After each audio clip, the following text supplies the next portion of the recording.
Hello and welcome to podcast episode 299. My name is Rich Bearpark and I'm joined by the man with fluff in his drink, Rory Powers. The fluff's gone now, but yes, I am still here. So good to know. And birthday boy Luke Carmali. Hello, it is me and I am older than ever. Today. Do you feel wiser? I do. I'm the oldest at this table, which is worrying for by a few months. It's worrying for anyone listening. You're older than Rich? Yeah, by about a couple of months. Yeah. That's so weird. Because Rich is like wise, as old as time himself. Senior. Yeah. Rich is an adult. Yeah, he invented the TriCaster. But we're all kind of born in the same era, weren't we? We're like 89. Yeah, 89, 91. Oh, 91. You are a child. That's not that That's 2 late. years. It's nothing. Yeah, it's but fine. The reason that kind of matters, I feel, is because last night on Late Night with Jimmy Fallon. What a beautiful segue, Luke. Wasn't it? What Thank a you. beautiful It's segue. almost like this was planned. I'll do a little back pad there. Lovely.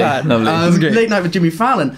He reunited the magical duo that was Kenan and Kel for a Good Burger sketch. Yeah.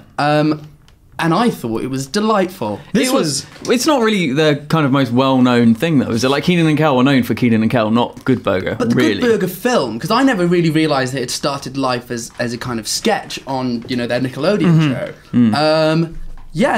Because I remember the Good Burger film really well. Yeah. I used to watch it time and time again when I was younger. It was one of those things where, we all talk about like how much we miss these shows and how much it would be great to see it like back together. And I was watching the sketch because I woke up this morning and I was tagged in an abundance of Facebook posts. And I was like, something has clearly gone on overnight. Don't try and pretend that you're that popular. It's great. Okay. Well, all right. Yeah. Well, I am.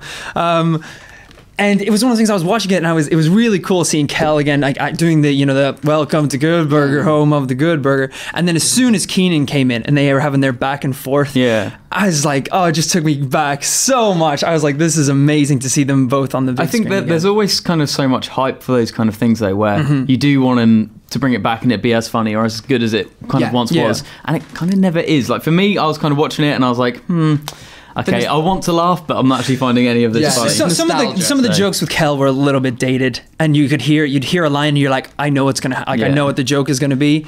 But like the magic for me, where it kicked back in, was like the back and forth between them, and you could see their characters of Kenan and Kel kind of coming through. Some of the insults that Kenan was dishing out, calling him like a fudge bucket and stuff, and I was like, this is things I would say. And this is where I got this kind of language from. What I find really interesting though is because obviously Kenan is one of the recurring players on Saturday Night Live. Yeah. Lots of people being like, that's lost its way and stuff. And we don't get that over here. But, if there's a big sketch, we see it. And whenever I see Kenan, I'm like, are you still there? Like, because he just doesn't seem to, he's not even the straight man. But that's Kenan. Yeah. That's what Kenan should be doing always. It's like, It's especially weird because Kel died as well. Yeah. Do you remember everyone knew Kel died. Kel died. He dies every year as well. It's like the Back to the Future thing. Every day, it's the day when Marty McFly went back to the future because everyone just photoshops it and they're like, today is the day, and it gets like 20,000 shares. What surprised me is that they haven't really aged a lot. Like, considering it's been, 15 years? They look really good. Yeah. I hope I look that good.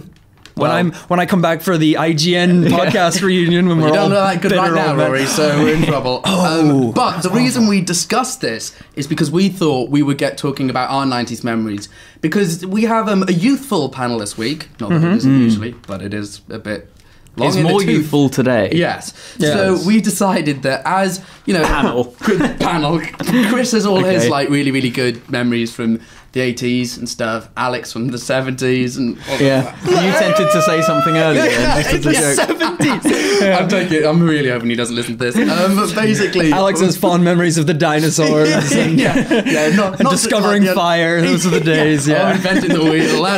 Them's were the days. The wheel actually got a 7.5 on IGN. Did 2 rounds. Really well. Good. The DLC's fantastic as well. Yes.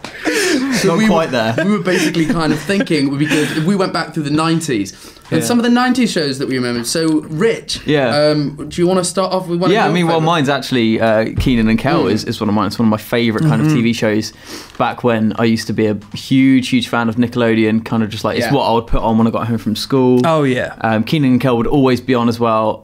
I don't know how many episodes there were maybe like a couple of seasons we were saying earlier. Yeah, something absolutely. like that. But like it didn't matter because you just watch the same ones over and over again, and just hugely fond memories of who put the screw in the tuna. That courtroom scene where he breaks down. And I think I annoyed my brother and sister for months on end, just screaming that over and over and over again. Absolutely hilarious. I love it. I just love the episodes where they would it would kind of build up to a scenario where they'd be, stuck somewhere, and then everything would start going wrong, and they're trying to patch it together, but more stuff is going wrong, and it's just snowballing, and the chaos is just like these moments. And you're just like, cut your losses, for the love of God, cut them. Yeah.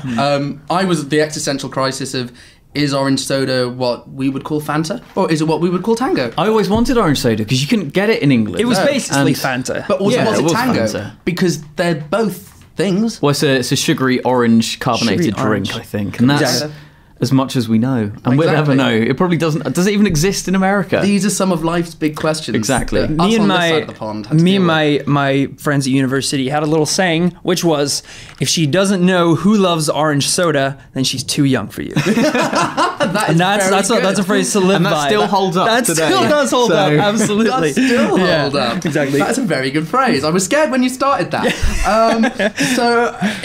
I mean, mine was a BBC drama, one of my favourites, The Queen's Nose. Oh my God, The Queen's Nose. The Queen's Amazing. Nose. So This is the most. Yeah, of course I'm not going to get this. We had The President's Thumb. We didn't have. Very good. The Queen's Nose was a great kind of drama about this girl who was given a 50p piece. And when she rubbed the face of the Queen on it, she rubbed the Queen's nose. She could make a wish. But she could only make, it was like 10 wishes? Yeah. Or something, and once it was all gone. Throughout the series. Yeah, and so each kind of... so were there 10 episodes? Yeah, pretty much. But like some of them, obviously, in some she wouldn't make a wish. It would be dealing with the fallout from previous episodes. Got it. And some she'd have to be like make 2 because she'd make a wish, and then she had them all planned out. It was like, oh no, which now do I sacrifice? And they were called Melody and Harmony. They were the two sisters, and which I never really got until I was thinking about it now. Which I don't get it. As in they're both musical terms, Melody and Harmony. No. Don't do that. Yeah. Don't. Yeah, they are. Anyway, what's the joke? And I don't know. Oh God. Anyway, the people I work with, and they also had. They had some quite high-profile actors in it. I mean, did it? The Queen and her nose. Uncle Ginger. Uncle Ginger. Who was Uncle Ginger? He's someone now in Game of Thrones. Rich, you related? Oh my God. Uncle. You guys are ruining this for me. Who was Uncle Ginger? I can't remember the actor's name, but I looked up. Look it up. Uncle Ginger of Winterfell, wasn't it? Yeah. No, but he played. He is actually in Winterfell in. I recently watched The Queen's Nose back with a friend of mine, and it is as equally compelling as it once was when I was a child. It was genuinely when the BBC used to make fantastic children's dramas. Like they were really, really good. Bernard's Watch, wasn't Bernard's that? Watch. BBC? Oh my Bernard's God. Watch is another one. Yeah, that was great. Brilliant. About the kids who had that. I don't think. See, the Americans won't know Queen's Nose, but they should look it up because it's all on YouTube anyway. And it's better. I'm going to go out there. I think it's more enjoyable than Doctor Who is right now. 100%. Bernard's Watch was amazing. I've always wanted... That's a boy who had a stopwatch who could stop time with it. When he clicked it, it would stop time. And possibilities are endless. The special effects. They were so bad. Special effects when we were younger. Well, there weren't any. Like, the actors would literally just be freeze still. in spot. And then sometimes you could just see, like, their arm or like their hair moving in the wind. And you're like, pick a position that's easier, dude. Like, I've always wanted to make a short film of, like, what would Bernard be doing now? And, like, he just looks really, really old because he's stopped time too much. Yeah, because he's still ages. Yeah, like, exactly. Bernard, bedtime. Like, shush, mother. He's like a withered old man. Yeah. Like, he's like, I got too many drugs, man. Too many drugs. I could do anything. It'd be like, presumably like Bernard's Apple Watch by now, and it's got like a little app for stopping time. Yeah, It'd be amazing. Would be awesome. So The Queen's Nose actually ran for 7 series. Wow. So how many wishes? 70 wishes in total? Yeah. Well, didn't it get renewed the coin got renewed every and they moved time? And part of it was like she passed it on to kind of someone else. There was some people in a foster home, I think, at one stage. That's nice. That's a good shout. Wish for parents. But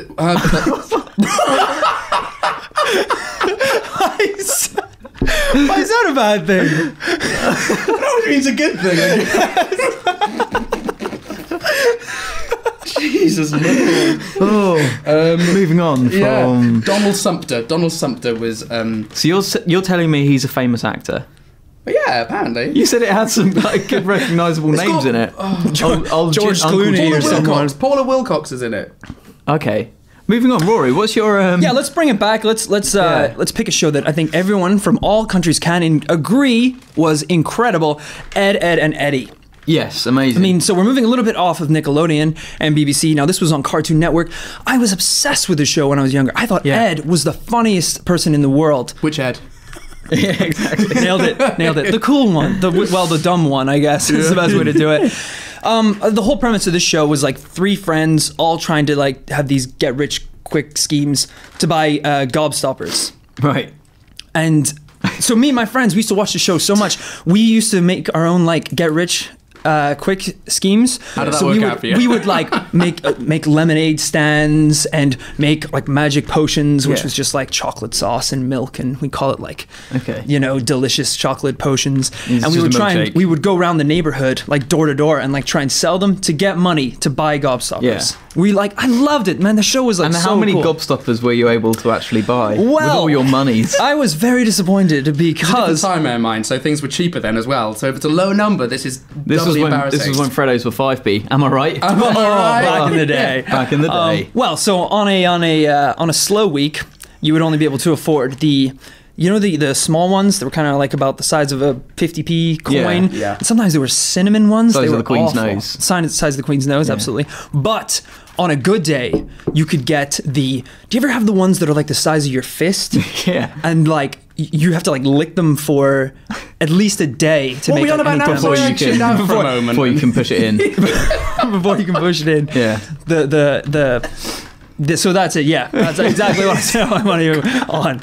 Brilliant. No, I loved Ed, awesome Ed and Eddie. Yeah. I think it was brilliant. I mean, it was tied in with like all those shows, like Johnny Bravo, Dexter's Lab, Powerpuff Girls. Amazing.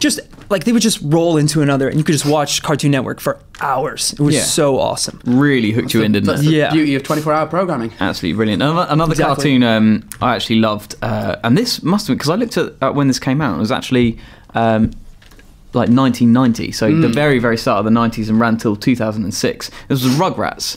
So I didn't know how young I was when I was watching it, but I must have been about 5 to maybe 8 you were years a Rugrat, old. literally. I was literally a Rugrat. So a lot of these... You were Chucky. A lot of the things... Oh, because he's ginger. Brilliant. I love this. Every time. This is great. Every time. So... but I guess like a lot of the themes actually tied in with what I was going through or what I had been through, like potty training and all like that kind of thing. Existential crises. Yeah, exactly. But during my research on this, I actually ruined my childhood by finding a Rugrats theory. I don't know if you've heard this. I think I have. I think I have. No, I'm not going to go into full detail because it is really disturbing and disgusting. Yeah. But let me briefly go over it with you. The Rugrats are really a figment of Angelica's demonic imagination. So Angelica was kind of like the naughty child, older naughty child. So with this in mind, Chucky died in 1986 along with his mother. That's why Chaz is a nervous wreck all the time. This is awful. That's horrible. It's really grim.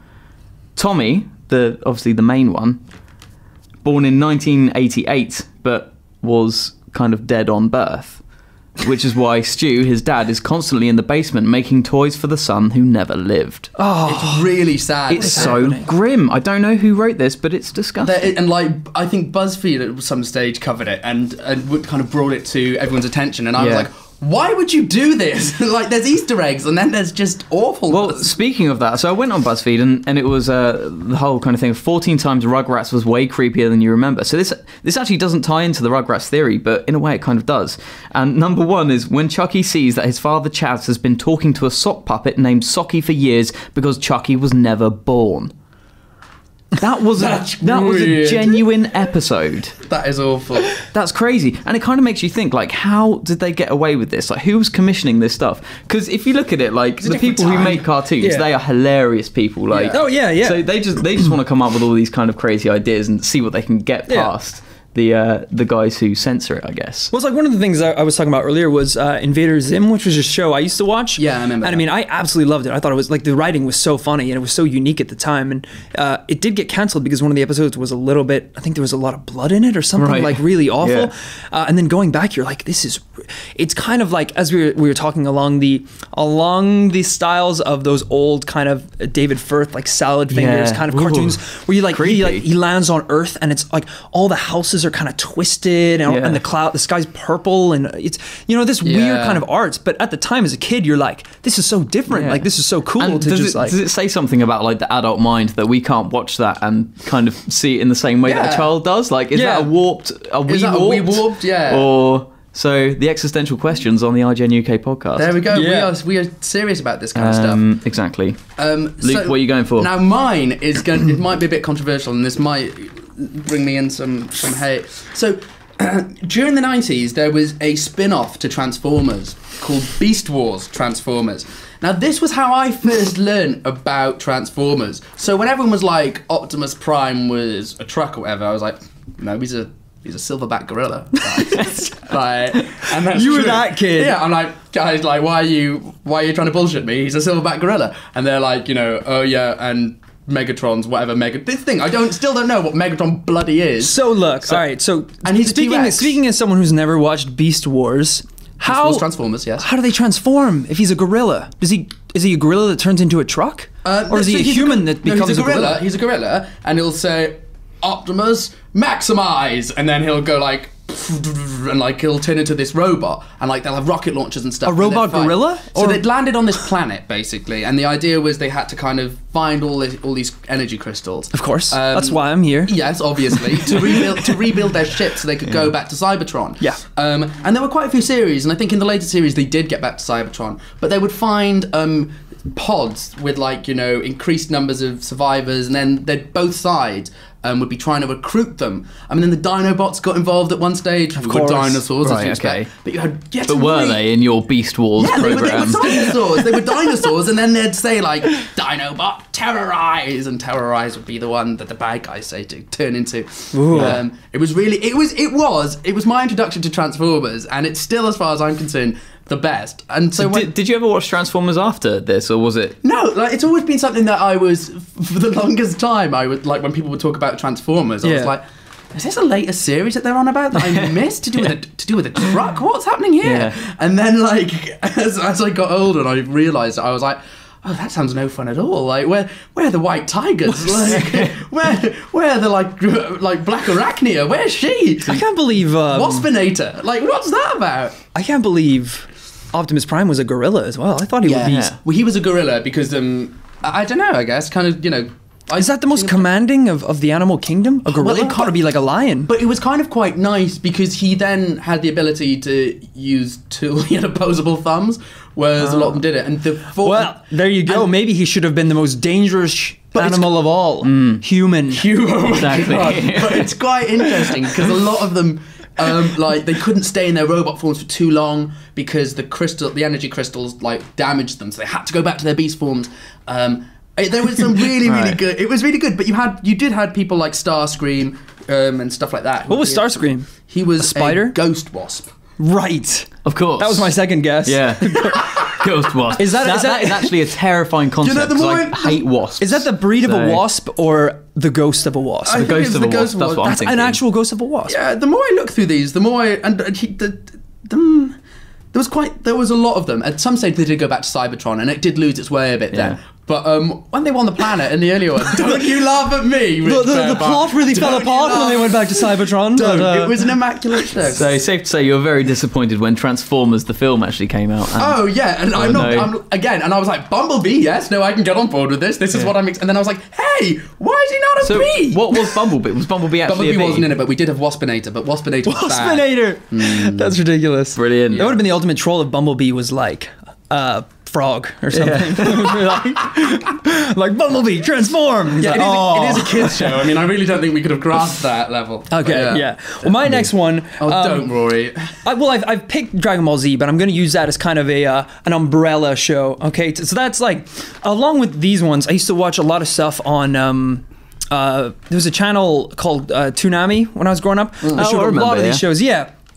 So they would do a lot of the ones that maybe came over from Japan, which, you know, when I was growing up was huge. I mean, Pokemon really kicked it off. Yeah. But then that just spawned out Yu-Gi-Oh!, Beyblades, Digimon, like great, all of this stuff. And I mean, like, the shows were as much of my life as the toys were. Yeah. Like, I used to love Beyblades. I would go into school and like all my friends would be trading them, battling them. It was like so much fun. And like definitely these shows, I mean, it's cool because I actually went to the screening for the Dragon Ball Z Resurrection of F movie last night, which I will get onto because I have a little bit of a funny story from that. But it's really cool, and it's something that's kind of stuck with me to this day. And it's definitely cool because it's one of these things that now, obviously, like, anime is a lot more popular nowadays, and you can get it so easily. But back then, I remember being a kid and watching Dragon Ball Z for the first time, and it's these like jacked guys beating each other up viciously for hours of screen time. It's just guys like mercilessly beating each other, and I was like, what is this? It's like, this isn't like Johnny Bravo or anything. Like, I'd never seen it before. And like, me and my brother were just absolutely hypnotized by the show. It was so cool. And that's what you model yourself on now. Well, I'm getting there. I'm getting there. Gonna reach Super Saiyan level any day now. Don't say that. But you know, just got to get more of that protein. Yeah, so I never actually watched Dragon Ball Z, to be honest. But I wasn't really around that area. So like you, I was very much in like the Pokemon era. And obviously had all the cards, had a Pokedex and all that. Yes. Oh, I had a Pokedex. They got banned from our school, actually, the Pokemon cards. The cards? Same. Yeah. But then, I think that was a not global, but at least national. And that was the time when Yu-Gi-Oh! Was kind of creeping in as well. So I transitioned away from that, I think, because I was kind of... I got some Yu-Gi-Oh! Cards at one stage. I also had a Digivice. Oh, cool. Oh, I had a Digivice. Oh, yeah. That was Digimon. Digimon. Digivolve. So they are our kind of favourite TV shows from the 90s, Absolutely. But there are some kind of honourable mentions that we want to go through. Let's kick it off with Round the Twist. So Round the Twist was an Australian one. That was. Did you ever see it? It was kind of like, it was terrified me. Yeah, absolutely terrified mental. me. So it's kind of like, Are You Afraid of the Dark? Only if there's no logic or rhyme or reason to it.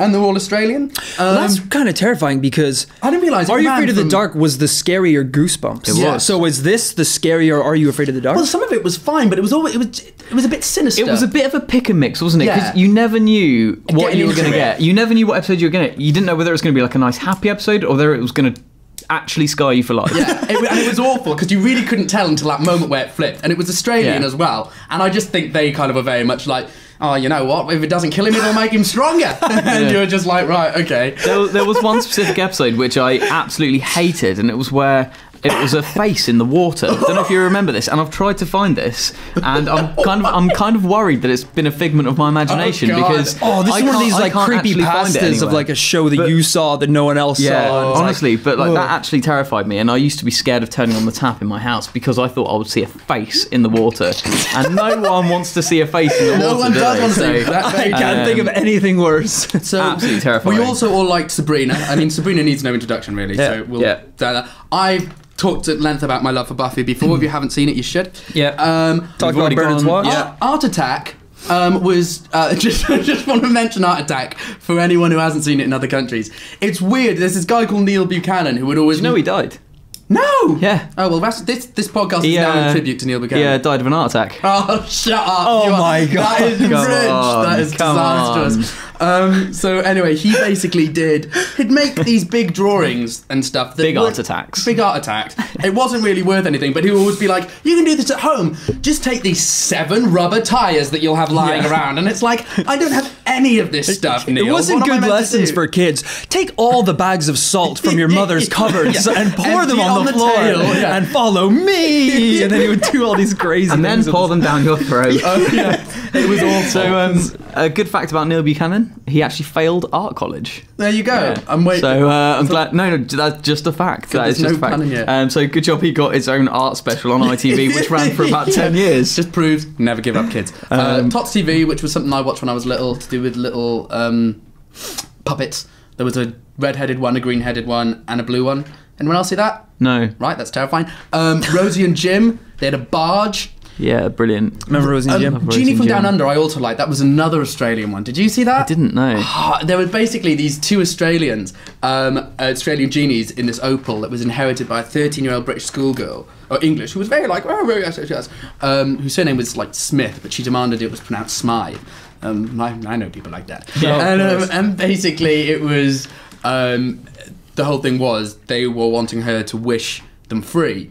And she was refusing. She was like, no, you're here to grant my wishes. So they would deliberately misinterpret her wishes every time she wished. And so every episode was her then desperately trying to deal with the consequences and still refusing. It was so funny. You really like shows about wishes, don't you? I really do, and I really like Australian stuff, except for around... I'm also very aware that this kind of segment has just been a Peter Kay sketch of... Do you remember Pogs? Do you remember Pogs? Anyway, let's not start on Pogs. So, so we do have one other bit of news, which leaving our... Well, before we do that, actually, what are your favourite shows from the 90s, assuming you were alive, and even if you weren't? You know, you can email us at IGN_UK feedback at IGN.com, and we'll be sure to read them out next week. So before we move on to our standard weekly reckoning of good and bad stuff, we do have some sad news, which some of you may have picked up on. The lovely Richard Bearpark is departing us this week. This is his last week at IGN UK. Last ever podcast. I know, he's going to be taken out and shot after this and then floated down the Thames on his desk in a Viking funeral. Can I be the one to shoot the arrow? Yeah, what? So that's basically the plan. But with that in mind, Rich, you've been here for 3 years. What are some of your best IGN memories? I just want to start by saying, like, the last 3 years have been absolutely amazing. Like, it has been an awesome job. I've loved mostly every minute of it. Almost got tea out of Luke. But, hello. But no, honestly, it's been absolutely incredible time. So thank you for everyone who has kind of supported IGN and all that. Yeah, well, thanks to all the team as well, because they've been amazing. I think actually right now is the best team that has ever been at IGN whilst I've been here. It's been awesome. Probably one of my favourite memories of IGN is actually just getting that initial phone call from Alex, just saying, do you want a job? And just being ridiculously excited about that. And then meeting me, obviously. And then meeting you, obviously that was... And then the cherry on top. Yeah. Boom. Is that what we can call you now? The exactly. cherry. And just, it's just been really fun. Yeah. Oh, well, we will miss you. Yeah. When you're dead. It's been great. It's one of those weird things because, like, obviously because you don't appear often actually on the podcast, you know, it's difficult to know how much our audience actually know about how much you have to do with the podcast. Yeah. And it's huge. I mean, like, especially before me and Gav started, it was like every single week, you know, you were the one shooting it and editing it and putting it up. And it's like been such a huge part. And obviously just because it's not here at the forefront, there's so much behind the scenes that goes into it. And, you know, it's gonna be sad to see you go. I don't know. Every time I have a problem, I don't know. I can't go to Gav. What does he know? So he's not going to be honest with you. I've basically just had to write like this massive handbook now. So, exactly. Rich's guide to life. To it's just going to be a huge scroll. It's super good. So we will miss Rich, and we will hopefully have some more stuff. I will be at Podcast 300, so if you are going to that, then you will. Give him a big hug. See you there, and there may or may not be some magic finally on the podcast. Magic! He's going to make himself disappear. But where does the light of fluid come from? Come on. 1,000 pennies! Right. Anyway. So, moving on to... We haven't actually named it this week, which is us cocking up. Let's do something on the fly. Well, you do start with yours. So what was your first thing? Okay, my first good thing is that I started playing Destiny. So I was a little bit late to the Destiny game. That being said, I started it 2 weeks ago, which is very late to the Destiny game. But you went in hard. I didn't intend to go in. You do go in hard with games, though, don't you? It depends on levels. I have a tendency, if I like something, I like it a lot. Yeah. So this is one of the games. I got the Legendary Edition. So I figure, you know, I'll just kind of dive in. But it's interesting to note because we do a lot of coverage about Destiny because they have so much content coming out. And often when you're on the news side, all you kind of hear is the controversy over it. You know, the price upgrades, the lack of story, Peter Dinklage being replaced, words you know? that mean nothing without context. Exactly. Right? Yeah. And it's hard to kind of get an idea for the game when that's all you hear about it. And because I'd never actually played it before. It's really fun. It's a really fun game. If you like MMOs and like shoot 'em ups, like which I do, I really, really enjoyed it. So as I said, I started it about a couple weeks ago. Maybe went a little bit too hard, maybe went a little bit too fast. I am level 36 and I've almost done all of the expansions. That's great in 2 weeks. Yeah. Oh my god! I mean, it should be noted because people always say Destiny doesn't have a lot of content. No, it's just Rory doesn't have an off switch. I have an off switch. You come in tired a lot every day. I'm wondering though if it's something with my diet. I think I need a better diet. Because sometimes I'll get like 9 hours and I wake up and I feel energy awful. Drinks and creatine aren't cutting it for you. I have. Rory disappears. Rory goes to the toilet more often than Tilly, to be honest, wow. which is saying I just have a small bladder though, really small. I'm sure. Yeah. But it's really fun, especially the Taken King. You know, a lot of people are saying that this is the game that Destiny was supposed to be. Yeah. I mean, because playing all of the expansions and the original story and then going up to the Taken King, it's really cool having it in that condensed playthrough. Because I've gone to the Taken King and I'm seeing cutscenes now, and you know, characters are talking, and I'm like, this is the first time I've ever seen this. Yeah. This is crazy. It does seem like it's got people excited again, because I've just seen so much about it, especially on like my Facebook feed and everything, like people picking it up again or like starting it for the first time, like you are. Because I mean, I've got it, so I started it originally, and I stopped because when I hit max level, I was like, nah, not for me. Got it, thinking about going back to it, because I remember in the original game there's that moment where you hit the reef and just suddenly there is a cutscene and you're like, whoa. Yeah. There's been no story so far. There's been like no kind of discernible like effort to show that you are a character in this world. And now suddenly this is kind of what I assumed it would all be like, and everything came out, you know, about the changes and all of this. Yeah. But it very much now sounds like they had gone back to, you know, the message has been received. So I think it's definitely. I feel more like when I'm entering a planet or, you know, talking with different characters, I feel like it's more of a necessity to take in what they're saying because it's going to be relative to what I'm doing. So obviously, some people have a little bit of an issue with the price. Because if you've already invested so much in the game, it's hard to put in a little bit more. But it is a lot of content. Our review went up yesterday and we gave it a 9, which is a fantastic score. So if you think it's worth it, I would recommend definitely picking it up. And maybe I'll see you on there in my fire team. Fire team powers. Yeah. If you want to party with this, Hunter, let's do it. And who wouldn't? One person I do want to party with. Yes. Oh no. Good link. Yeah. Good segue. Not a good segue if I keep referring to it as a segue. Anyway, is I want to party with a robot called Pepper. Yes. Have you seen this? I have. Have you seen the trailer for this? Oh, I haven't seen the trailer. So, for those who don't know, Pepper the robot is It's a home companion robot. It looks quite advanced. It's got like good movable limbs and everything. It's got like an iPad on its chest to like display stuff. Its eyes are cameras, so it can take pictures. It can essentially see where it's going. It's on wheels though, right? So you do need like a flat ground for it. Run upstairs if it's coming after you. So basically, this was developed in conjunction with SoftBank, who are just like banks around Japan, to be like a welcomer. Oh. So you know when you walk into a shop and people say hello. That's really cool. They want this robot to be it, which is quite good. Obviously taking away jobs from humans. Yeah. But humans should have done a better job. Exactly. We've been hearing a lot about that. But it actually went on sale to the general public, kind of sold out because everyone wants it. But news came out that you have to sign a contract if you want one of these robots, and that contract actually says you are not allowed to have sex with this robot. Because it can simulate emotions is the thing. It can't feel, but it can simulate feeling. Right, but so if that's one of the things you have to sign, is it designed? Then what's the point? Is it designed that you are able to have sex with the robot? No, I don't think you're meant to like drill a hole in it. Well, that's somewhere. okay, yeah. This is the thing. There is no discernible hole that I saw on this robot. We're dancing around what we all want to say here. There's no way to like properly address this. Yeah, you can't physically have sex with this robot anyway, so I don't really know why you have to sign a contract to say that you're not going to have sex with it. Strap something to it. I'm just saying there's more than one way to skin a cat. I didn't think about that. There is more than one way to skin a cat, is that. what I'm saying. Yeah, I mean, what's quite hilarious about this is somebody it's got an iPad on its chest, and a man who got it just put a picture of some boobs on there. And he said it was for it's for sexual harassment training, so to put it out there and so to see what people are like when they see breasts and like react in sexual harassment. It's like, yeah, but what about when you take it home with the breasts on it? What are you doing at home, mate? Like, well, I want to check my wife isn't ogling it. Shut up. Well, one of the weirdest things is presumably they were like pictures of human breasts on a robot body. As opposed to what? Udders? Well, no, as opposed to like 8-bit, like pixelated. Yeah, exactly. Yeah, it's so bizarre. This is in good stuff that you can't have sex with a robot, which is good, I guess. But each to their own. But I think it kind of should be in bad stuff as well, and not because of the whole sex thing, but because of the whole robot home companion thing. Now, I haven't seen Humans on Channel 4, but I'm suggesting it's quite similar to that. Yeah.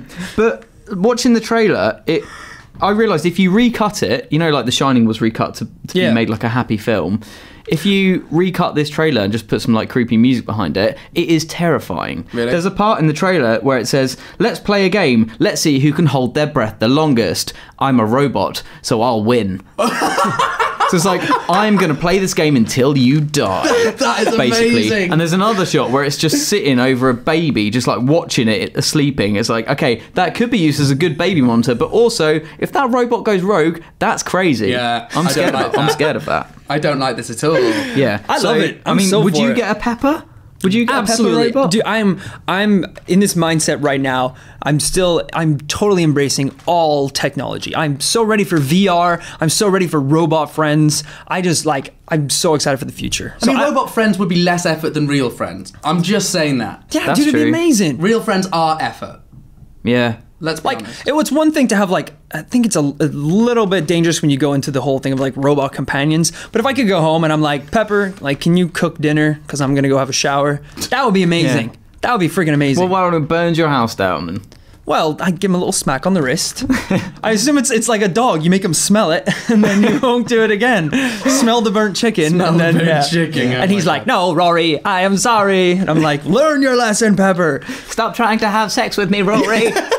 Not like this. You signed a contract. He's flashing the contract up. Yeah. Look. Oh, also, a man got arrested for kicking it. in one of the banks, a man went into it and kicked it and got arrested. Probably fired greeter who's lost his job. I can understand if you just went in and kicked a greeter, but it's a robot. It's probably quite valuable. That's damage to property. Yeah, it's like if you kick a car or something like that. Okay, it's someone's property. It's expensive. Well, yeah. Yeah. I don't know. Don't kill or have sex with Pepper. There you go. No. Words to live by. Yeah. So one more thing on the good stuff list, a little bit more down to earth than sex robots. Yeah. I got the chance to go have a hands-on demo of Just Cause 3 this week. Now, it's kind of a very similar. I hadn't actually got a chance to play the game yet. So this is my first time. It's a big map, very sandbox style, kind of like GTA. That's the first kind of vibe I got when I was playing. It was like this kind of like GTA. There's maybe GTA and Far Cry mixed together. So there's villages you have to liberate, from the regime. But there's wanted levels. The more damage you do, the more stars you get. And one of the cool things was the fluidity of the movement. So the whole appeal of this game is that you have these kind of grappling hooks, and you can kind of seamlessly transition from grappling hook to parachute to wingsuit. And that's cool. So you never really walk. You can get in cars, but you never really drive. So maybe, there's a bridge way out in the horizon, and that could take you, if you're in GTA, if there's no cars around, you're tapping A, running for so long. In this, you can just wingsuit to a spot, grapple a spot in the ground, pull yourself, and then kind of wingsuit and shoot. Awesome. So you just shoot off immediately. So, that's great because it's a large map, but it's very easy to travel around. And the other thing is that, it's been a little bit exaggerated on the podcast before. I like blowing things up in video games. Indeed. I really like the chaos of it. That doesn't really lend itself too well in close combat heists in GTA. Yeah. Some friendlies may get in the way of a fire explosion. Yeah. But if you've seen any coverage on Just Cause, it is chaos. It is explosions. The whole map can be destroyed. The particle physics are incredible. you'll see like a gas station and you'll blow up a gas tank, but then that'll explode and maybe cause a chain reaction over here. And instead of just, gas tank explodes, that explodes and takes out the support beams that has the roof come down, that hits another explosion. And it's almost a stagnated thing. So it'd be like a boom, boom, boom, boom, it's just incredible. And they've taken everything that you want to have in video games and they've given it to you. So it's like, you start with C4 and it's unlimited. You have all the C4 you want. You can just plant it as much. You never run out. You have rocket launchers. You can call in helicopters. So I spent about an hour playing the game just wreaking havoc on anyone who crossed my path, really. This sounds like a game that's completely built for you. Yeah, and just anyone. I mean, a lot of the times, as I said in GTA, if you're in that mindset where you want to cause a bit of chaos and maybe you go to a highway and you try and make like a blockade with cars, and it's really fun when you get that chain reaction where one blows up and then it lands in the middle of another and then they blow up. But then eventually the cars stop coming. And you're kind of just stood there with a fiery mess in a 5-star wanted level. And you're like, I regret this decision. But in Just Cause, it's just that chaos tenfold. And then when the police comes, wingsuit out of there. And you're just gone. Yeah. So it's great. If you love that kind of chaotic feel and sandbox nature, I definitely keep an eye out for Just Cause. So how much did you actually get to play? I got to play for about an hour, and it was very much just I got to liberate a few outposts, take a look at some of the challenges you can do. There's upgrade systems you can customize. If you want bigger rockets, faster cars, that sort of thing, you can get those. So I got a good look at it. Yeah, awesome. It's good. Cool. So I've just changed mine on the fly because why not? I think that I got to play Assassin's Creed Syndicate last week. And so by the time this goes out, actually, the preview of that will be live on site, and we also have had it as IGN first this month. So we've got loads of stuff. Yeah. But actually, I went in. Now I'm one of these kind of Assassin's Creed skeptics I had my fun. For me, it peaked with Black Flag, and I haven't really enjoyed it since. But I actually kind of started to get into it again. The dynamic, like the relationship between Evie and Jacob is quite sweet. And that might be because I'm an only child, so I kind of don't really know the sibling thing. But like for me, I like them. You're not missing much. A lot of pulled hair and stolen toys. That's pretty much sums it up. I mean, Evie's really like... she's the one who sticks to the code, and she's like, this is the way things must be. We must obey the rules. And Jacob's kind of just doesn't care, and he's a renegade. He's a loose cannon cop. He is. And the thing is, it comes across in their fighting. And when you think about... everyone's always on about, it's quite fun to be stealth in Assassin's Creed. Yeah. In this one, because of the fighting, I was like, nah, mate, this is it for me. I was going in all guns blazing. And so Jacob is he's basically just a brawler. He does not care. Yeah. And so he does loads of these different moves. And there's a stun move as well, so you can stun foes, then do multiple execution finishes on them all. And he has a kukri knife, which is, one of those knives that is kind of curved. Yeah. And like a sickle? No, not quite like that. It's I'll show you after. And basically, and going in your bag. Yeah, I'll draw you a diagram. But basically, whereas Evie has a sword cane, and she's really interesting. She's like ruthlessly efficient. That would be cool. And there's a stage where she like is beating this guy up, then will stab him in the foot with the cane. Ooh. And as he screams and clutches his foot, she'll do a roundhouse and with her knee just snap his neck. And it's like, the animations in all of it is just really, really enjoyable, and so I liked it. I mean, I love that it's in London as well. I was going to say, does that have much of an impact? Because it does actually, because I really like. So I'm one of those few apologists for the Order 1886. For me, I actually quite liked that it was short. It was a game that I could finish from start to finish, and Victorian England I really like. Yeah. I mean, it does. There's a lot of red brick stuff. I mean, I was in Whitechapel for this, so I don't know how, for the section that I played, so I don't know how the others will kind of fare. But it is very, very old England. It feels foggy old London. Yeah, and you can get gangs to follow you around and stuff. And it's just quite nice. They've kind of dialed back on the collectibles as well, which is such a mercy, when you consider how everyone complains, I just don't want to go around doing all these things. Yeah. I did a bit of the carriage riding as well. You can hijack carriages. It seems really cool from what I saw. Yeah, so I mean, it's good. This Assassin's Creed, usually the trailers for Assassin's Creed, the cinematic trailers they get me so excited for the games. You know, you just, if you watch them back to back, the cinematography and the design and the animation is just incredible. And I got to say, this was the first one that didn't really give me chills. I think they kind of need a break, but it's weird. I wasn't excited, and then going hands-on with it. It's one of these that I'm not a big fan of annualized franchises, and I make it my mission not to actually pick them up. Yeah. I kind of think I will pick this one up, just having played it.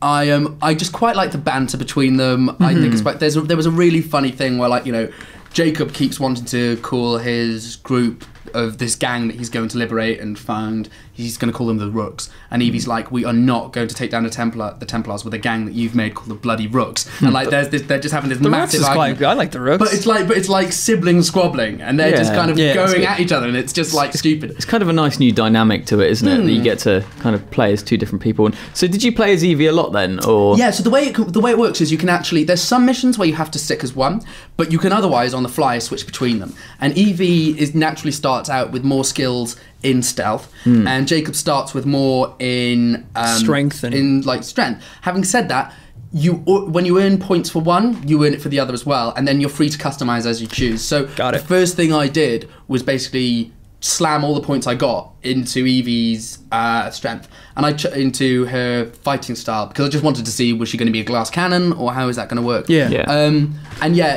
I think I'll spend most of my time as Evie. It just makes for a different Assassin's Creed experience. I don't know why we haven't had a woman before, but hey, that's me.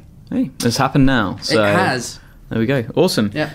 One last thing on the good stuff this week, and that is Luke has turned the ripe old age of 26. I have. Very old. Thank you to me. Yeah. So happy birthday, Luke. Thank you. What are you doing to celebrate your birthday? I'm probably gonna have drinks with you because it's your leaving thing as well. Yes. So we're gonna get a little bit drunk. And then you're gonna go to the theatre. I am tonight. What are you gonna see? I'm gonna see Romeo and Juliet. Ooh. Yeah. Who's that? Who's starring in that? I don't know.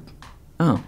Good. All right, so bad stuff this week then. So Hayden Christensen is rumoured to be back as Anakin Skywalker in Star Wars Episode 8 and in Rogue One. Yeah. Well, doesn't need to happen, does it? Really? I think it's unnecessary. I mean, so the point being, because Rogue One is set around the same time frame, rather than recasting Vader. But I'm assuming at that stage he will be Vader. Well, so yeah. Surely he'd have the mask on. Just shove someone in the suit. Just deal with it, like. But they're bringing him back for that. And Episode 8, I don't know whether we're talking flashbacks or... Ghost Jedi spirit thing? Blue Ghost hologram spirit? We've done so much of that. I don't know. Having said that, I think it is true. Natalie Portman and Ewan McGregor are both very good actors. Yeah. And in Episode 3, they were made to look absolutely abysmal through a horrific script, poor directing, and a lot of green screen. Yeah. Now, they're talking, obviously, about going back to basics, real-world stuff. If the script is good, I'm all for giving him another chance, but I've been burnt before, my friends. I've been burnt before, and I'm just. Well, so has he on the lava planet. Yeah. I wish I remembered the name. That would have been better if I'd remembered the name. Definitely not Mos Eisley. Mustafar. It's the Mustafar. Is it Mustafar? System. Let's go to the Mustafar system. Okay. Yeah. But you should do it.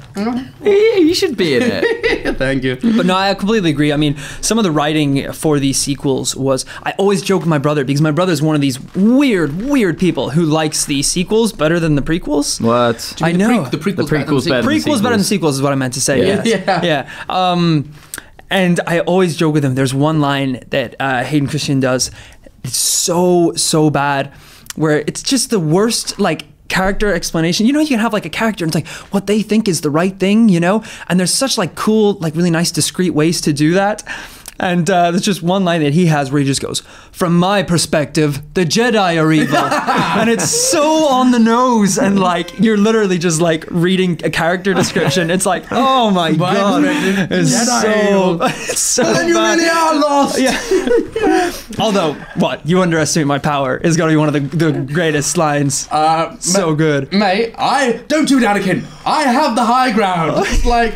Why? What? That was sad. That was a sad scene. I watched it. I quite like it. Why not? Yeah. No, I agree with you. Let's give him another chance. Obviously, Star Wars seems to be moving in the right direction now. Yeah. If the writing's there, he's a good actor. You know, I've seen him before in other films. I quite like Jumper and stuff. Was it Jumper? Oh yeah, he's Jumper and Looper. I always get confused. Why did you like that so much? Jumper.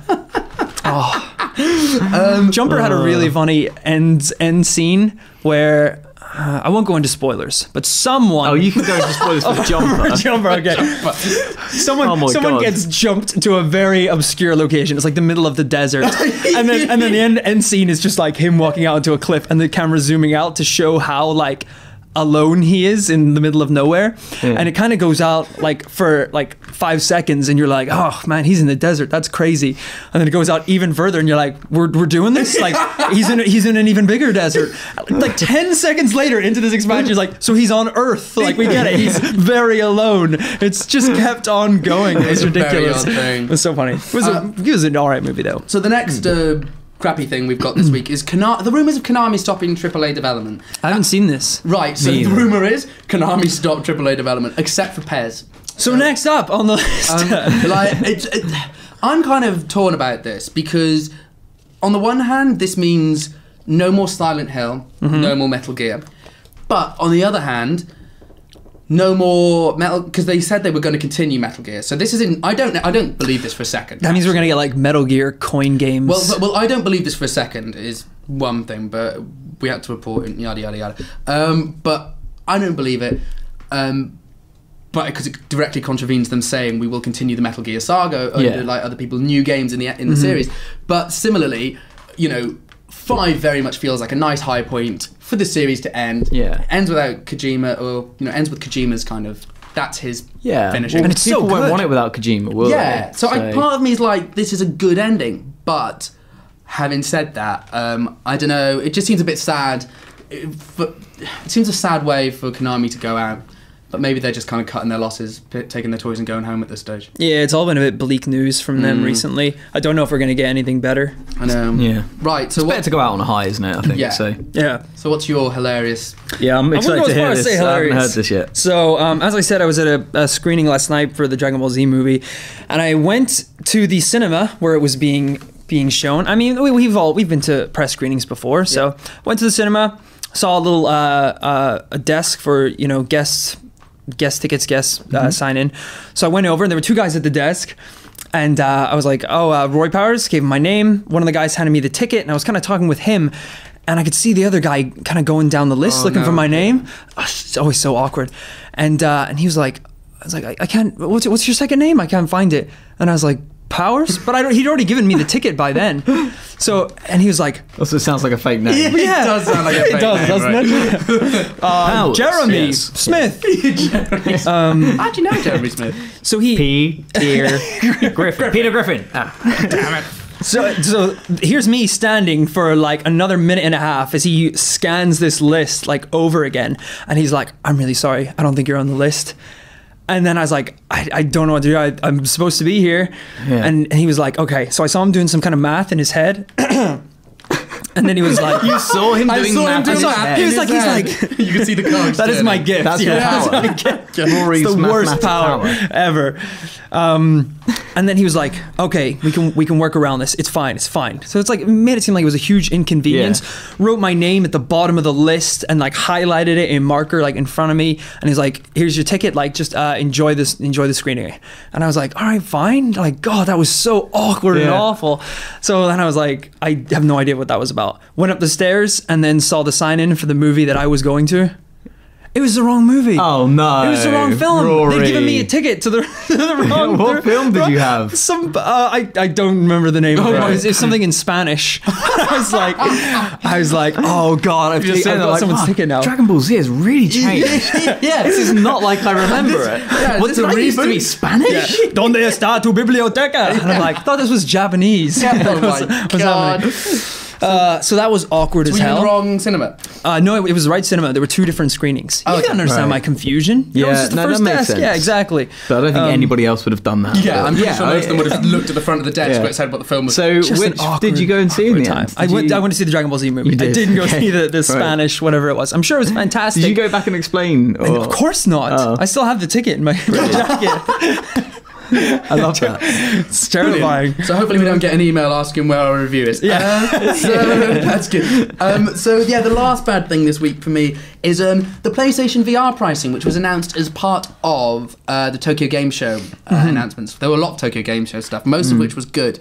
But But yeah, so it was during our interview with, I think it was with Andrew House, he was asked how much the PlayStation VR headset is going to cost, which is the new name for Morpheus. That's another bad thing. Yeah, it's weird, isn't it? Morpheus, the Greek god of dreams. An amazing name, okay. And Morpheus from The Matrix. And Morpheus from The Matrix. So you call Lawrence Fishburne? And everyone's like, Legend. They wanted to get the PlayStation brand in there. It's like, then you call it PlayStation Morpheus VR. Yeah. It's not hard. What PlayStation Morpheus? PlayStation Morpheus, that's fine too. PSM. Sounds cool. God. Anyway, basically, he said it will be priced as if it's a new console because it opens up the new possibilities. What? So it's not... Well, they are labeling it as its own console. So this thing, it's not a periphery, or a peripheral rather, to the PS4 or to PCs or anything like that. Yeah. It is its own console. And I just think instantly its appeal shuts down. Well, presumably, how does this work then if it's its own? Because I understand with the HoloLens, because it has functions inside of the equipment that is aside from Xbox, the ability to put screens on your walls. If the purpose of the PlayStation VR headset is to play games in virtual reality, is it all digital downloads that are put on it? Or and does that mean you can't play your AAA games through Morpheus? Or even whatchamacallit, if you've got films, on Blu-ray or what have you. Yeah. Well, why would you watch those in VR? No, I think that's really cool though, because then you've got the experience of the cinema. Completely immersive. Ah, okay, that's quite cool. Yeah. So it'd be like a VR emulation of a cinema where you're watching a movie. You look down and you've got popcorn and stuff. And you're like, this is crazy. You're like idiots around you. I was going to say other people talking, which we do have some of them coming out. Email us in with your worst virtual reality cinema experiences. We will talk about them on the podcast. So yeah, I was just a bit annoyed by that because I could see myself paying maybe up to 150 quid, okay, maybe. But I reckon 200. It's a completely new bit of kit. Because they're now saying but that that implies 300, 350, and I'm just like, guys, I've literally just dropped a shed load on your last thing. But then, you look at the PS4 now, and if you convert kind of Japanese price to UK, that's like 180 quid now for a PS4, which is really good, because, it was 350, so... It'll be interesting to see, I think... In a couple of years... Launch lineup and stuff. So how much is Oculus, though? I don't know. I probably should have checked. It's going to be a very interesting month where we see all of these VR... new equipment hit the market. I think it's going to be a huge thing. I think it's going to be awesome. It was really surprising that we didn't see more of it at E3 and Gamescom. It really kind of took a back seat. I think people were expecting a lot more VR news, but maybe next year is going to be the year where everything really kicks off. Maybe. Well, they showed some stuff like Final Fantasy 14, but even though that's just meant to be a demo, but we'll see. How much does Pepper the Robot cost? I am not a wealthy man, so I only have enough for one technological. Between watching films in a cinema. So do I want a actual sex robot or a virtual sex robot? Maybe you could get Morpheus, and then there'll be like an app or something which is Pepper the Robot to make Pepper look like she's flesh rather than shiny plastic. This has gone anyway, if you have any feedback on that front, go to IGN. Don't go to it. It's not a website. Email us at IGN_UKfeedback@IGN.com. But moving on to the final section of this week's podcast then is your feedback. So who's number one? Number one comes from Steph. She says, "Hello, podcasting people and Duck Hunt. At the cinema a long time ago, a time when I had long hair, I snuggled down in my seat all comfy like everything's fine until I needed to move, but I can't. The person behind me has rested their knees on the back of my seat, trapping my hair and pinning my head down. Awkward." Oh, that's got to be awful. That is really annoying. That's like in Peep Show when Sophie accidentally sits on Mark's hand on the bus. Yeah. And he doesn't know how to tell her. He just leaves it there. You got to say something. Situations like this though are really awkward because you don't know who the person is behind you. No. I'm not a very confrontational person, so I don't like telling people to shut up, unlike Gav. No. I'm the same as you, but my mum isn't, so that's why we can't go to the cinema together anymore. Yeah, so I mean, I completely understand the situation. Was that when she cut her hair to get free? to get free. Or he. Steph. For Stephen? It's probably is that when you cut your hair? Well, Step. Step. So... There we go. But yeah, that is a horrible situation to be in. I think bad cinema experience. Presumably that is an accident. No one's in fault there. If you pulled your hair, no one's gonna be insulted. They'd be like, "Oh, sorry." But you could also then leave half of it behind. One of my pet peeves though is people putting their feet on the back of your seat. Yeah. I paid for this seat. Get your bloody feet off. I also don't like people putting their feet up on trains. I'm just like, I'm sorry, someone has to sit there. That is very disrespectful. Yeah. I know it's awful. Anyway. Well, I've got number 2. This is from Eugene Johnson. Speaking of fake names, that is definitely Eugene not. Johnson. My dad's name is Eugene. Eugene Powers. Great Eugene name. Powers. It's really nerdy. Yeah. What's his middle name? Patrick. Like mine. And my father before me. Yeah. So Irish. Yeah. Anyway, Eugene says, Duck Hunt. My worst cinematic experience was in the early 90s watching Back to the Future 2. Behind us was 4 thuggish-looking guys, 3 sitting together, the 4th with 1 seat separating him from the others. About halfway through the movie, the guy sitting by himself starts throwing food. He at one point throws his drink, but nothing is still said to him. Oh, I hate that. The intimidation there, like... It's like... That's hardcore. It's one of those things where the longer you leave it, the more, like, awkward and like yeah. So anyway, I stood up and told him that I've noticed what he's been doing, and unlike the others, I'm not gonna put up with it, and he needs to stop.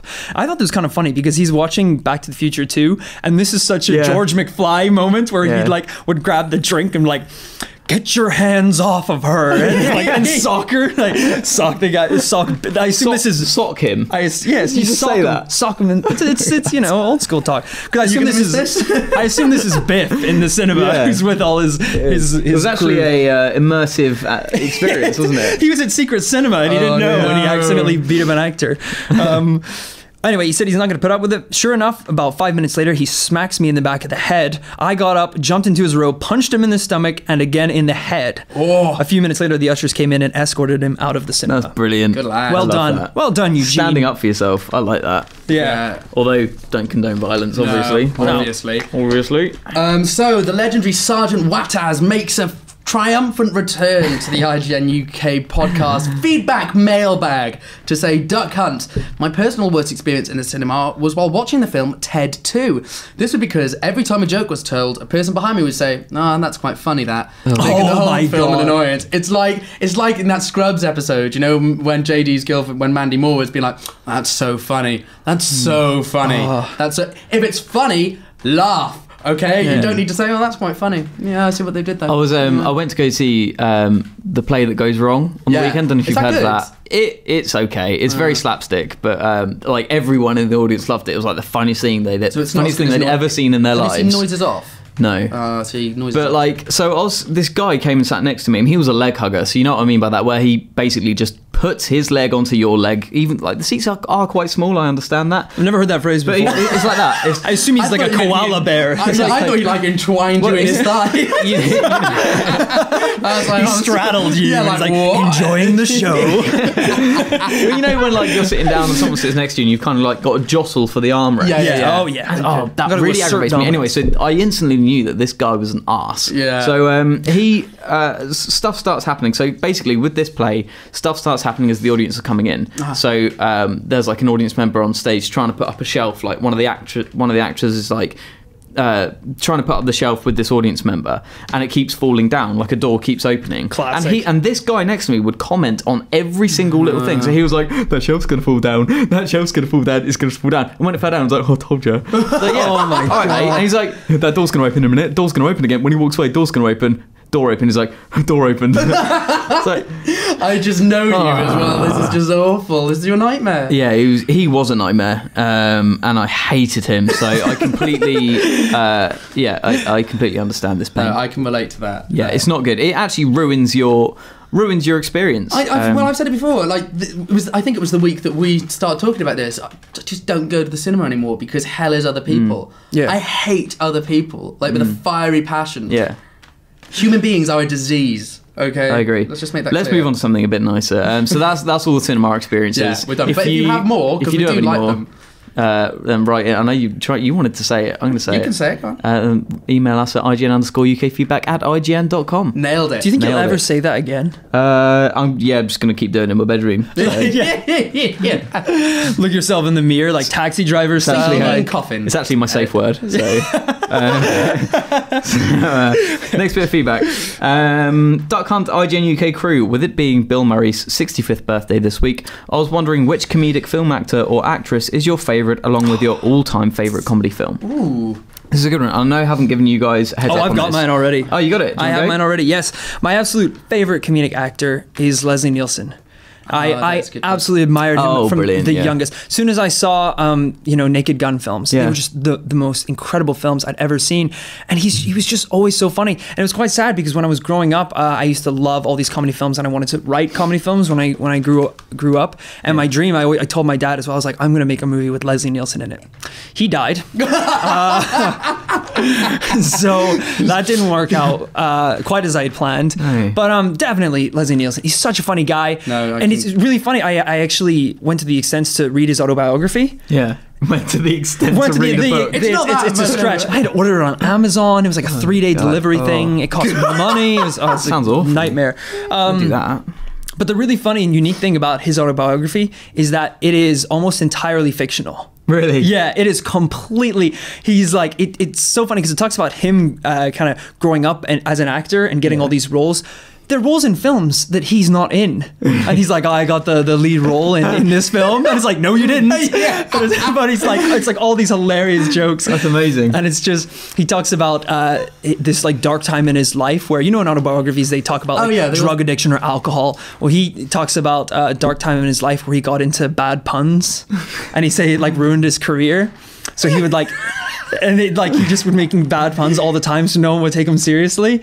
And one of the examples was that he got a role, like a really great role in this film. And after the casting, the director came up and he was like, this, you absolutely nailed it. I think you're going to get the part, but you know what? We'll wait a couple of days and maybe next week I'll give you a ring. And he said, oh, well, we just met. Why don't you give me a bracelet instead? And then that was one of the big problems. He lost the role because of that. But it's so funny. It's really, really funny. So he's definitely my number one. How about you, Luke? I think for me, it's probably John Cleese. Yeah? I really like John Cleese. My mum was always a massive fan of the Monty Python stuff when I was growing up. So I saw a lot of that. Mm-hmm. But also... just a huge fan of Fawlty Towers. Like, they made 8 episodes and I still watch them on repeat, and it's just his delivery, his timing, and there's just something about Basil Fawlty that just speaks to me, and in the sense that people just irritate me over the slightest thing, and everything's a chore. Like, coming to work is a chore, and it's like, I'm paid to be here, I do a great job, but it's a chore. Well, debatable. Don't shut up. But you know what I mean? I really like it. I love his relationship with Sybil in that. I just think he's a really talented guy, a very talented writer as well, a writer of comedy. And I think one of the masters. I mean, if I didn't have to choose him, I'd say it would probably be Eric Morecambe of Morecambe and Wise. Just again, you're going for the oldies. Yeah, no, because I grew up on it. Like, my mum used to show it to me again and again, and we always used to watch the Morecambe and Wise Christmas special, and I still do when it's on. And obviously the repeat because they're dead. Love them. And Eric Morecambe again is actually it's a toss up between John Cleese and Eric Morecambe. I quite like that. Sarcastic, very straight-laced. I was going to say you should make them fight to the death. Very British, yeah. I was going to say you should make them fight to the death, but that's a bit one-sided, isn't it? Well, John Cleese is still kicking, just. He is. I'll say my favourite is probably Jim Carrey. Actually. I was that's an interesting one. There's something about him which I just absolutely love. I think he's hilarious, and I know he's not done as much stuff kind of these days, but back in the day, the first film I watched with him in was Ace Ventura, of course. When Nature Calls. So the second Ace Ventura. I watched it again the other night, and I love it. Absolutely hilarious. And I remember watching an interview with him where he said when he was younger he would just practice faces in the mirror, that shows. All of his facial expressions and everything. And it's like, I used to do that as well. Absolutely amazing. And The Mask, I think I could quote until the sun goes down, kind of thing. So Jim Carrey is mine. Just brilliant comedic actor. Perfect. So that was from David Binmore. Also says, if it's possible, could you give a plug for DevCon, a comic convention happening on the 3rd and 4th of October at the Plymouth Guildhall? So get yourself down to that if that's your bag. There you go. And the final bit of feedback, penultimate bit of feedback from Robert. Not quite penultimate bit of feedback. Robert says, hi, I saw Krupa on TV today. It was magic. And then smiley face. That's all. Yeah, so Creeper actually appeared on the Horizon documentary, didn't he? Video games bad for you. So that should be on BBC iPlayer. It is. Yeah. So, and imparting his wisdom on Creeper was great on it, though. He was really good on it. He's always great. He's so well spoken. Yeah. Yeah. He's done a couple of stuff. Continuing from up north. It's very articulate, that Creeper, isn't he? He is indeed. Right. So who's mine? Jens Osea says he's from Belgium. So after listening to episode 297 today, I heard one of you mention geocaching. It sounded interesting. So within now... Caching. I don't know what it is. I created an account and found my very first cache. Oh, cool. Thanks for introducing me to what will be a fun habit. What is it? It's what Gav was talking about. Do you know it? Yeah. So it's basically you get an app and people like leave little things around the city and the app kind of like tells you where to go and you've got to find the little things that they've left. So it's like treasure hunting, but like globally. So, yeah. Because we were talking about Pokemon Go and the implications of like how that would kind of work. But I'm quite interested in that then. That's awesome though. Congratulations. Yeah, I'm really tempted to try it. So. We should do one like in London. I reckon there's loads in London. There'll be loads in London, yeah. That'd be sweet. You never know, you'll find some good treasure, maybe. Final bit of feedback from Arjun Tahim. Duck Hunt. EGX is next week, and as well as Podcast 300, I was wondering what are your best and worst con memories? My best memory is probably getting to meet Chet Failzek from Valve and getting him to talk over Skype to my society. That's awesome. Wow, that is awesome. The reason I chose this bit of feedback is because I definitely have one favourite memory from a con. And that is Gamescom. Well, it's actually com, not con. Yeah. But from Gamescom, it's still holding up. Rory, I think you're going to be the best to explain this one because you know what it is already. I remember this one. I'm just glad that we're at that point now where it's funny again. Yeah. Because I've been wanting to laugh about it since it happened. Yeah.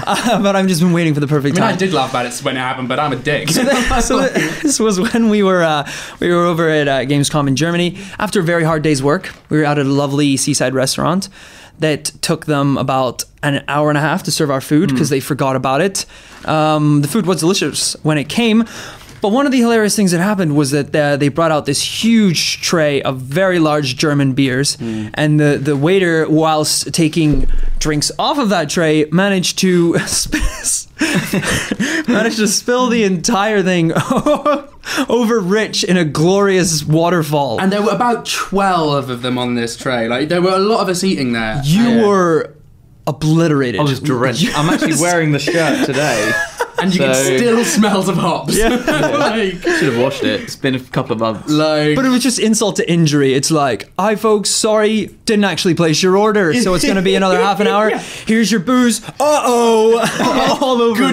Good thing you've got time, wacka wacka. Yeah. And then we were leaving the next day, so I mean, I had to make these clothes dry in the next 12 hours. So I went back to the hotel, rinsed it out in the sink with soapy water and everything, got back, and so I hung it out to dry on the balcony. When we came back that night, they were nearly dry, and I was like, yes, finally, they'll be dry for when we pack and leave tomorrow. Yeah. When I woke up in the morning, it was piercing it down with rain, and they got absolutely soaked again, which meant I had to put all these disgusting wet clothes in my rucksack, which then got wet as well, and which stank forever. Do you know what though? That's not actually the Gamescom moment I was talking about. Oh, was it not? No. What were you talking about? So my favourite moment from Gamescom was when Rory came back with this footage. We were all in the war room. Rory came back with this footage and was basically like, guys, you've got to see this.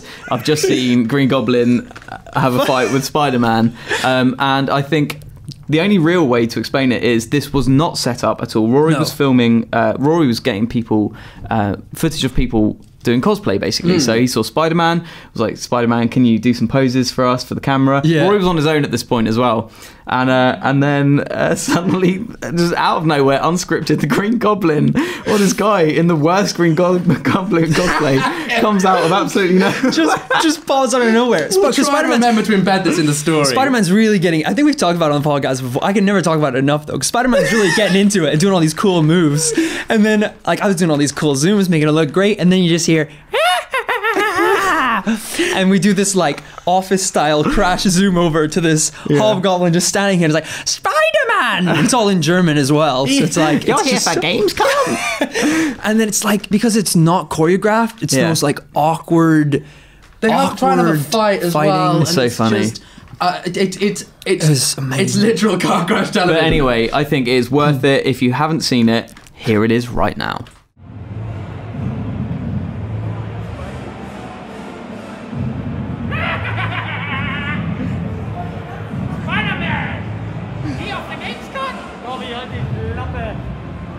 Los, kämpfen wir! Ja!